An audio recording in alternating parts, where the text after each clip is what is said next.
নমস্কাৰ বন্ধুসকল, welcome back to my another video'. So' friends, বহুতে ভাল খবৰ আহিল যে আমাৰ অসম পুলিচৰ আৰু নতুন ভেকেঞ্চি ওলালে। আৰু এইবাৰ যি ভেকেঞ্চিবোৰ ওলাইছে এইবোৰ হ'ল আপোনাৰ sub inspector UB, sub inspector APRত আছে এছিষ্টেণ্ট জেইলাৰ, তাৰপিছত আপোনাৰ ফায়াৰ এণ্ড ইমাৰ্জেঞ্চি চাৰ্ভিচত বহুতো কেইটামান পোষ্ট ওলাইছে। তো কি ওলাইছে, ক'ত কেনেকুৱা কিমান পোষ্ট ওলাইছে, হাইট চেষ্ট কিমান কি লাগিব, গোটেইখিনি চাম। ফুল এডভাৰটাইজমেণ্ট আমি এনালাইজ কৰিম। আৰু তাৰ আগতে বন্ধুসকল, যদি আপোনালোকে প্ৰথমবাৰ মোৰ ভিডিঅ'লৈ আহিছে তেনেহ'লে প্লিজ ভিডিঅ'টো ভাল লাগিলে শ্বেয়াৰ কৰিব, লাইক কৰিব আৰু চেনেলটো ছাবস্ক্ৰাইব কৰি ৰাখিব এনেকুৱা ইনফৰ্মেটিভ ভিডিঅ'বোৰ আপোনালোকে পাবলৈ সকলোতকৈ আগলৈ। আৰু ফ্ৰেণ্ডছ, যদি মানে এনেকুৱালৈ এতিয়ালৈ আপোনালোকৰ বহুত মানুহ আছে যে মোৰ ভিডিঅ'টো তেখেতে চাই কিন্তু ছাবস্ক্ৰাইব নকৰে চেনেল। তো ফ্ৰেণ্ডছ, প্লিজ চেনেলটো ছাবস্ক্ৰাইব কৰিব, কাৰণ ছাবস্ক্ৰাইব কৰিলে আপুনি এনেকুৱা ধৰণৰ ভিডিঅ' পাই থাকিব। নহ'লে বলক আৰু দেৰি নকৰাকৈ ভিডিঅ'টো আৰম্ভ কৰোঁ। তো friends,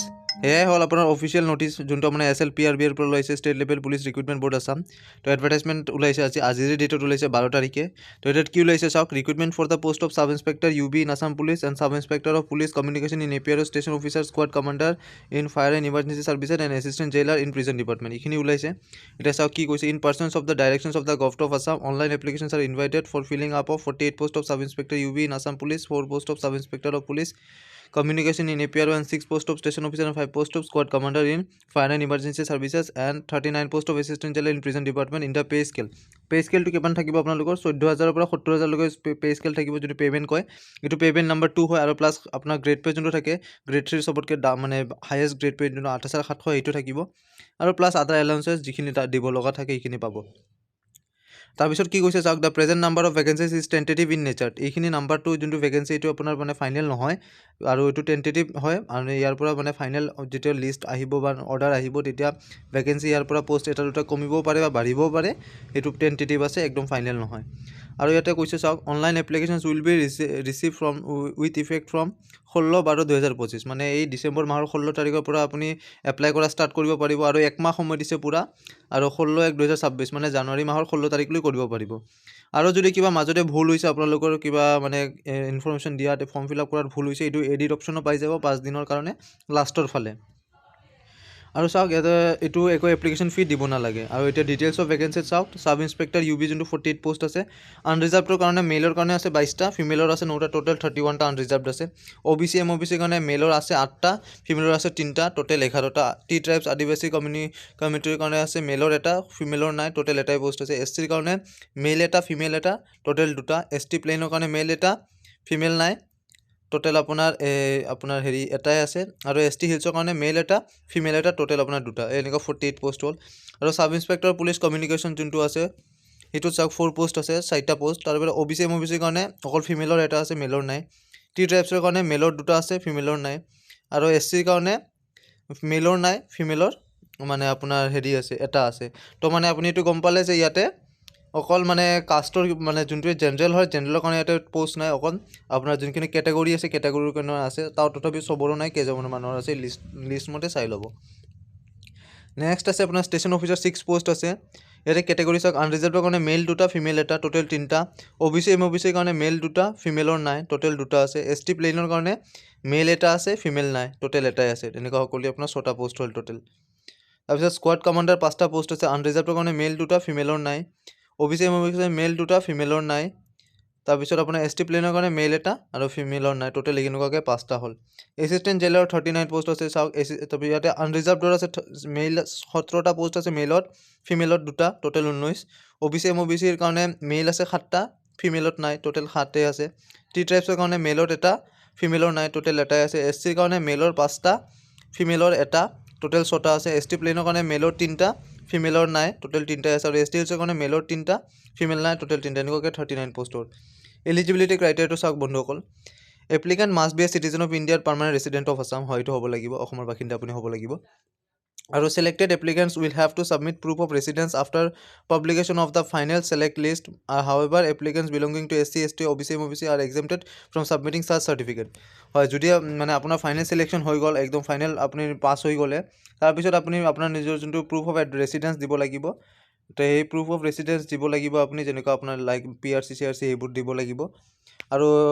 SC, ST, OBC, MOBC যোনবোৰ কেটেগৰী মানুহ হয় সেইবোৰে দিব নালাগে। The applicant must be registered with a local employment exchange in Assam হয় আপোনাৰ এমপ্লয়মেণ্ট এক্সচেঞ্জটো থাকিব লাগিব আৰু the applicant must speak Assamese or any other state language fluently হয় আপুনি অসমীয়া ভালদৰে ক'ব পাৰিব লাগিব বা বেলেগ ষ্টেট লেংগুৱেজ আপুনি ফ্লুৱেণ্টলি ক'ব পাৰিব লাগিব তাৰপিছত চাওক sub inspector UB and sub inspector of police communication the age of the applicant must be 20 to 26 year আপোনাৰ যোনটো আপোনাৰ হ'ব সাব ইন্সপেক্টৰ UB আৰু সাব ইন্সপেক্টৰ পুলিচ যোনটো কমিউনিকেশ্যনত হৈছে আপোনাৰ বয়সৰ সময়সীমা হ'ল 20 বছৰৰ পৰা 26 বছৰলৈ আৰু এপ্লিকেণ্টছ বৰ্ণ নট বিফৰ 1/1/2000 মানে আপোনাৰ 2000 চনৰ আগত আপুনি জন্ম হ'লে এইটোত আপুনি নাপাব আৰু বা 2006 পিছৰলৈকে হ'লেও আপুনি নাপাব মানে আপোনাৰ বয়স তেতিয়া নহ'বই আৰু এপ্লাই কৰিবলৈ সেইখিনি মানে ষ্টেচন অফিচাৰ আৰু স্কোৱাড কমাণ্ডাৰৰ কাৰণে চাওক the age of the applicant must be 20 to 24 years as on 1/1/2026 এই তাৰিখে আপোনাৰ মানে 2026ৰ জানুৱাৰীৰ 1 তাৰিখে আপুনি ইমান বছৰ হ'ব লাগিব ডেট ইজ এপ্লিকেণ্ট বৰ্ণ নট বিফৰ 1/1/2002 মানে 2002ৰ আগত আপুনি জন্ম হ'ব নোৱাৰিব এণ্ড নট লেটাৰ দেন 2006ৰ পিছত জন্ম হ'লেও আপুনি মানে এলিজিবলে নহ'ব বহুত কম থাকিব আপোনাৰ বয়স তাৰপিছত চাওক assistant jailer the age of the applicant must be 21 to 40 years as on 1/1/2026 এইটো 40 বছৰলৈকে আছে সময়সীমা এইটো বহুতেই আছে ডেট ইজ এপ্লিকেণ্ট বৰ্ণ নট বিফৰ 1/1/1986 86ৰ আগৰ জন্ম হ'লে আপুনি নোৱাৰিব আৰু 2005ৰ পিছৰ জন্ম হ'লে আপুনি নোৱাৰিব নেক্সট চাওক ৰিলেক্সেশ্যন আপাৰ এজ লিমিট যোনটো আপোনাৰ থাকে এইটো আপোনাৰ SC ST P আৰু STH এইখনৰ 5 ইয়াৰ্ছ আছে OBC 3 ইয়াৰ্ছ আৰু ex servicemen only for assistant jailer ex servicemen only for assistant জেইলাৰৰ কাৰণে এপ্লিকেবল হ'ব বাকীবোৰত নহ'ব এইটো 2 ইয়াৰৰ আপোনাৰ এজ ৰিলেক্সেশ্যন আছে এইটো আৰু এটা কৈ দিছে the age of the applicants will be calculated on the basis of matriculation HSLC certificate হয় আপোনাৰ অকল HSৰ এডমিট যোনটো আছে চাৰ্টিফিকেট সেইখিনিয়ে চাব বেলেগ একো নাচায় আপোনাৰ বাৰ্থ চাৰ্টিফিকেট সেইবোৰ একো নাচায় any other document relating to the age such as horoscope affidavit birth extract from municipal corporation health department service record etcetera will not be accepted এইবোৰ একো একচেপ্ট নহ'ব অকল আপোনাৰ মেট্ৰিকৰ যোনটো আছে সেইটোৱে চাব তো এইটো মনত ৰাখিব নেক্সট আছে আপোনাৰ educational qualification sub inspector UB and assistant jailer applicant must be a graduate in arts science আৰু কমাৰ্চ বা or equivalent stream from a recognised college institution affiliated to a recognised university হয় আপুনি অকল degree pass হ'লে হ'ব BA BCom বা BSc যিখিনি কৰে এইখিনি হ'লে হ'ব এই সাব ইন্সপেক্টৰ UB আৰু এছিষ্টেণ্ট জেইলাৰৰ কাৰণে নেক্সট আছে আপোনাৰ station officer and squad commander এইটোৰ কাৰণে আপোনাৰ BSc লাগিব BSc উইথ আপোনাৰ লাগিব ফিজিক্স কেমেষ্ট্ৰি এণ্ড মেথমেটিক্স থাকিব লাগিব তেতিয়াহে পাৰিব ফ্ৰম এ ৰেকগনাইজড কলেজ আৰু ইনষ্টিটিউশ্যন এফিলিয়েটেড টু ৰেকগনাইজড ইউনিভাৰ্চিটি হয় তাৰপিছত আপোনাৰ আছে sub inspector of police communication এইটোত আপোনাৰ BSc লাগিব আৰু BSc থাকিব লাগিব আৰু electronic science IT computer science সেইটো আৰু এইটো যোনটো আমাৰ 10+2+3 ডিউৰেশ্যন এইটো মানে যদি আপোনাৰ এইটো আমাৰ পুৰণি যোনটো আমাৰ মানে ডিগ্ৰী লোৱাৰ ছিষ্টেম যোনটো 10 বছৰ মেট্ৰিক 2 বছৰ হায়াৰ ছেকেণ্ডেৰী 3 বছৰৰ পৰা ডিগ্ৰী মানে গ্ৰেজুৱেশ্যন সেনেকুৱা ছিষ্টেমত অৰ কি আছে 3 years of diploma from state polytechnic in electronics থাকিব লাগিব অৰ এণ্ড টেলিকমিউনিকেশ্যনত থাকিব লাগিব আৰু নহ'লে ইলেক্ট্ৰনিক্স অৰ ইনফৰমেশ্যন টেকন'লজি আৰু নহ'লে ইনষ্ট্ৰুমেণ্টেশ্যন অৰ কম্পিউটাৰ ইঞ্জিনিয়াৰিং হ'ব লাগিব আৰু নহ'লে computer science or equivalent to with 2 years work experience in field of electronics telecom IT or allied environment সেনেকুৱা মানে থাকিব লাগিব এই যেনেকুৱা কৈ দিছে এইবোৰ কণ্ডিশ্যন এইবোৰ যদি আছে এইবোৰত পাৰিব আৰু নহ'লে আছে ইয়াতে বন্ধুসকল বহুত চাওক 3 ইয়াৰৰ diploma state polytechnic in electronics telecommunication একেই আছে ইয়াতে লিখা আৰু এটা চাওক নহ'লে কি হ'ব মাষ্টাৰ্ছ অফ কম্পিউটাৰ এপ্লিকেণ্ট হ'ব লাগিব MCA কৰা হ'ব লাগিব আৰু নহ'লে আছে বহুতকেইটা অপশ্যন আছে মানে আপোনাৰ BE বা BTech in engineering and telecommunication আৰু নহ'লে computer or instrumentation or IT or equivalent qualification in same discipline এইবোৰ হ'ব লাগিব যিখিনি ওপৰত কোৱা আছে তাৰপিছত আপোনাৰ ফিজিকেল ষ্টেণ্ডাৰ্ড চাওক sub inspector UB sub inspector of police communication station officer আৰু স্কোৱাড কমাণ্ডাৰৰ হাইট থাকিব লাগিব জেনেৰেল OBC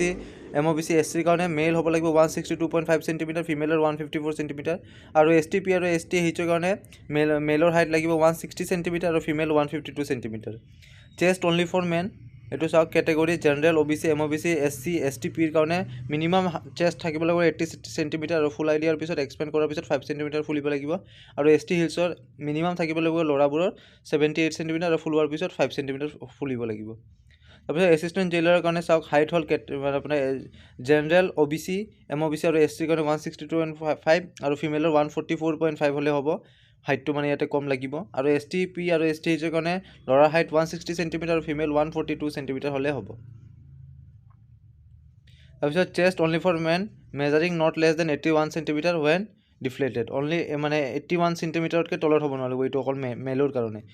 ফিমেলৰ নহয় মেডিকেল ষ্টেণ্ডাৰ্ড চাওক sub inspector UB sub inspector of police communication station officer squad commander কি হ'ব লাগিব